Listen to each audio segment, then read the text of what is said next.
خوشبو اللہ الرحمن الرحیم الصلاۃ والسلام علیک یا رسول اللہ وعلی آلک واصحابک یا حبیب اللہ۔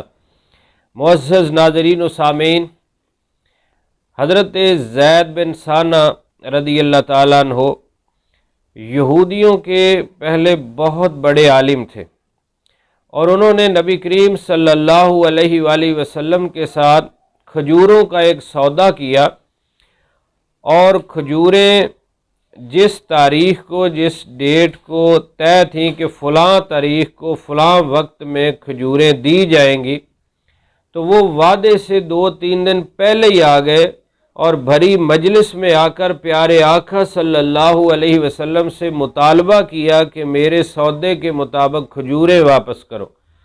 تو آقا علیہ السلام نے فرمایا کہ تیرے وعدے کو ابھی کچھ دن باقی ہیں۔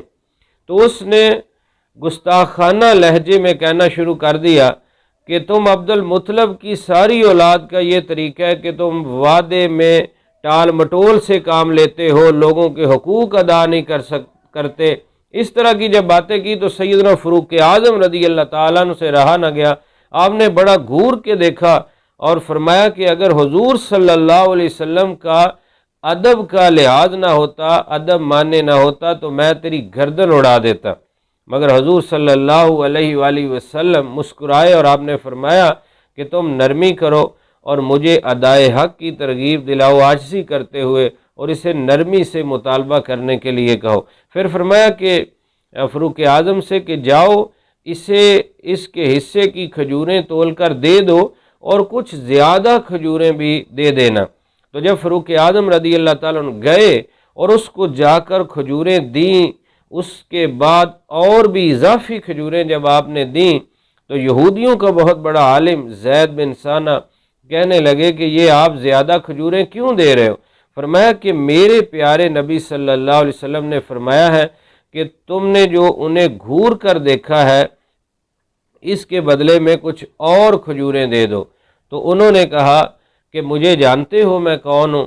تو فرمایا کہ نہیں، کون ہو؟ کہنے لگے کہ میں زید بن ثانہ جو یہودیوں کا بہت بڑا عالم ہوں۔ تو فرمایا کہ پھر تم نے یہ انداز کیوں اختیار کیا؟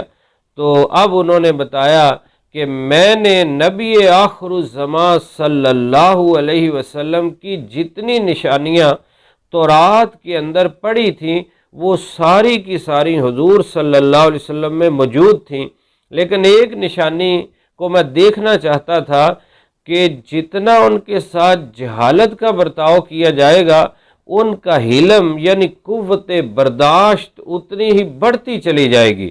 ان کا اخلاق بڑا عظیم ہے، ان کا حلم، قوت برداشت، بردباری یہ ایک عظیم صفت ہے جو نبی آخر الزمان صلی اللہ علیہ وسلم میں کمال درجے کی ہے۔ تو میں نے اس کو دیکھنے کے لیے سودا کیا اور پھر اپنے وعدے سے جان بوجھ کر پہلے آیا، اور اس طرح کی باتیں میں نے سخت لہجے میں کی، لیکن میں نے دیکھ لیا کہ جس طرح تورات بتا رہی ہے وہی نبی آخر الزمان صلی اللہ علیہ وسلم میں ساری شانیں اور کمالات موجود ہیں۔ اے عمر فاروق، تم گواہ ہو جاؤ، میں بہت بڑا مالدار ہوں اور اب میں مسلمان ہونے لگا ہوں، اور میرا آدھا مال سرکار کی امت کے لیے وقف ہے، میں نے امت کے لیے صدقہ کر دیا ہے۔ تو پھر وہ حاضر خدمت ہوئے، مسلمان ہوئے، کلمہ پڑھا، اور اپنا آدھا مال انہوں نے اللہ تعالیٰ کی راہ میں غرباء میں تقسیم کر دیا۔ تو دیکھیے ہمارے پیارے آقا صلی اللہ علیہ وسلم کا اخلاق کتنا عظیم ہے۔ خالق کائنات جل جلالہ خود فرماتا ہے وَإِنَّكَ لَعَلَىٰ خُلُقٍ عَظِيمٍ، اے میرے محبوب آپ کا خلق بہت ہی عظیم ہے۔ تو پیارے آقا صلی اللہ علیہ وآلہ وسلم کا خلق عظیم دیکھ کر کافر مسلمان ہو جاتے، اور یہ نشانیاں، کمالات، شان و عظمت پیارے آقا صلی اللہ علیہ وسلم کی پہلی کتابوں میں موجود، اور وہ نبی اپنی امتوں کو شان مصطفیٰ صلی اللہ علیہ وسلم سناتے رہے۔